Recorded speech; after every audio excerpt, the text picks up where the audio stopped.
Jūs tik pagalvokite, kas būtų, jeigu mes leistume nevykti tam, kas nevyksta.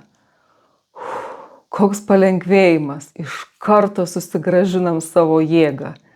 Mes metų metus iš visų jėgų spaudžiame, kad vyktų tas, kas nevyksta.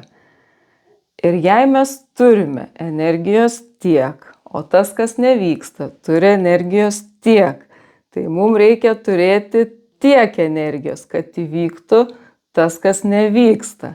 Ir tai yra darbas su mūsų energetiniu kūnu.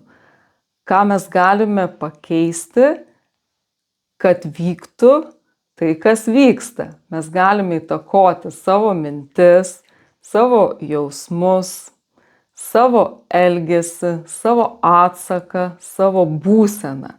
Tai darbas su energetiniu kūnu, kuriam reikia žinių ir praktikos. Čia ir dabar pasakykite sau, aš leidžiu nevykti tam, kas nevyksta.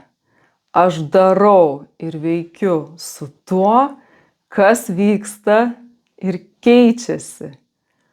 Tam reikia žinių ir praktikų. Dėl to kviečiu į 10 dalių seminarą internetu Susigrąžink savo vidinę jėgą. Apie tai ir dar daugiau sužinosite internetinio seminaro metu. Ačiū. Iki.